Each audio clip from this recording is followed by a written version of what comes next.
Is the U.S. Department of Education critical to the success of American education? Hi, I'm Rex Rogers, and this is episode number 192 of Discerning What is Best, a podcast applying unchanging biblical principles in a rapidly changing world and a Christian worldview to current issues and everyday life. I remember when the Federal Department of Education was created by President Jimmy Carter in 1979. Now President Donald Trump is considering dismantling the department.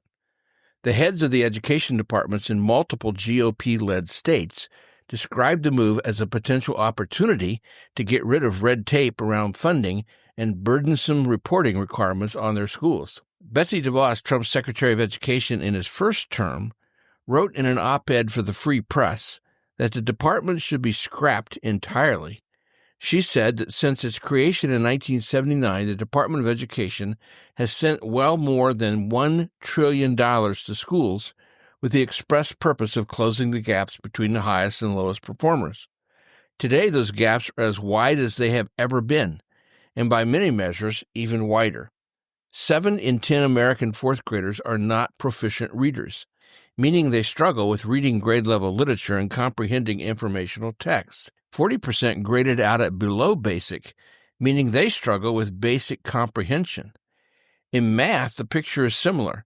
6 in 10 fourth graders are behind in math. The gap between the highest and lowest performers has grown by 10% since 2019. She further noted that the Department of Education does not run a single school. It does not employ any teachers in a single classroom. It doesn't set academic standards or curriculum. It isn't even the primary funder of education. Quite the opposite. In most states, the federal government represents less than 10% of K-12 public education funding. Now, before we return to the department, allow me to share some flashback biographical information.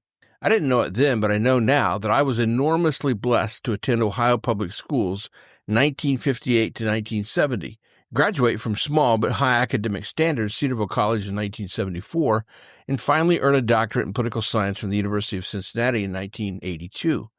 I say blessed because throughout my educational experience, except for no more than 5 poor teachers, I attended school when teachers taught the subject matter. I was incentivized and expected to work and to achieve, and I was told by involved parents that if I got in trouble at school, I'd be in trouble at home. I learned reading, arithmetic, spelling, and science. I learned problem-solving, critical thinking skills. I learned to express myself, writing and speaking, in a manner that was logical and cogent. Today, there are still dedicated, hard-working, high-standards public school teachers and professors in university. I do not blame teachers for all of our educational problems. But these good faculty members and academic staff are working within a massive system now governed by corrupted values and motives misaligned with what it means to be well-educated in a free and pluralistic society. The educational landscape in which they work today is like Earth to Mars different from what I experienced growing up. As I said, I experienced only a handful of teachers who should have worked somewhere else. The rest of my teachers and professors were outstanding. Mrs. Holmes in first grade and Mrs. Sigmund in second, who taught me to read.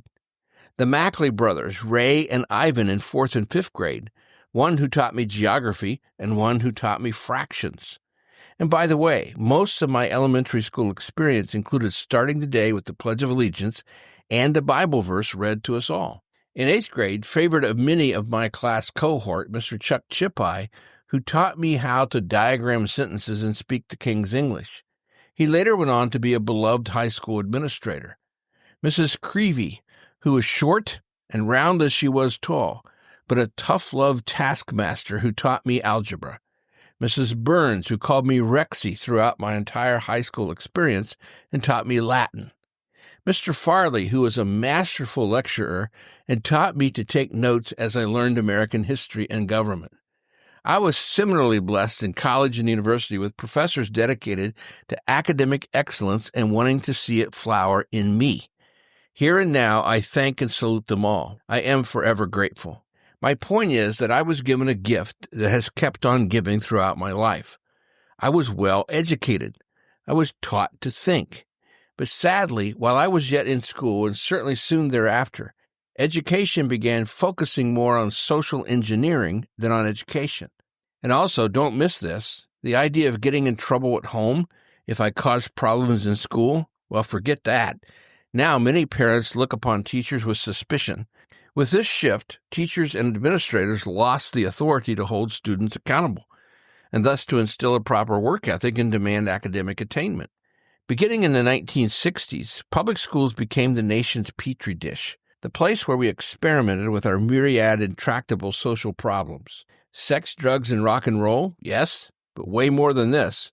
Segregation, desegregation, school shootings and safety, debates about standardized testing, overcrowding, bullying, broken families and absentee fathers, technology pros and cons, self-obsessed teacher unions, jettisoning prayer and religion in general.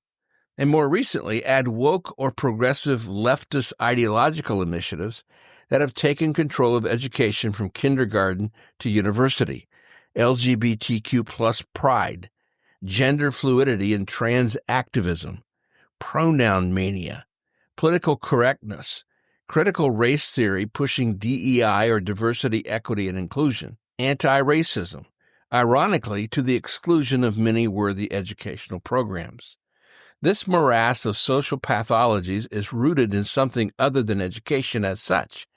Schools and teachers can't propagate values that parents and society have rejected. Our school social pathologies are rooted in American society's rejection of God and truth, the importance of two-parent families, recognition of moral parameters, work ethic, accountability, and a vision of a well-educated citizenry. I was fortunate to be a student before these social problems dominated the school and the classroom. Today, millions of students are being ill-served by an educational bureaucracy more interested in social justice ideology than critical thinking, more interested in the politics of the adults than in the pedagogy of the students. The cost of the Department of Education is phenomenal. Since its creation, the Department of Education in the United States has spent over $1.4 trillion with a T. This funding, which primarily comes from taxpayer dollars, has had zero impact on test scores. Over the past 40 years, results have stayed flat or declined in most categories, which shows how wasteful this system happens to be. Why should we keep pouring money in a bottomless pit and see little to no positive return? Why should American tax dollars be earmarked to support values and philosophies that undermine the body politic and e pluribus unum? Why, if our students are falling behind other developed nations, and our national debt is now $36 trillion, should we spend $80 billion per year on educational bureaucrats and unproductive programs? If we care about our children and the nation's future, why should we put up with the Department of Education's left-leaning initiatives that turn out graduates who cannot read or think well, do not know American civics, are ill-prepared for college or the workplace, and who have been inundated with extensive pessimism about their own country and their future? The bottom line is this: how do we create an educational system that better educates our children for the future? And how do we disband governmental activities, even a department, that no longer serves a needed function, and save the federal government billions of dollars? The U.S. Department of Education is not a sacred entity. It is a bureaucracy that has seen its day and deserves a death with dignity. Abolishing the Department of Education will, it is my hope, increase the chances that my grandchildren attending public school gain an education as good as the one I received. This is only possible if education is the actual focus of the activities in the schools. Well, we'll see you again soon. This podcast is about discerning what is best. If you find this thought-provoking and helpful, follow us on your favorite podcast platform. Download an episode for your friends. And for more Christian commentary, check my website, REXM as in Martin, that's RexMRogers.com. Or check my YouTube channel at Dr. Rex Rogers for more podcasts and video. And remember, it is for freedom Christ has set us free. Stand firm.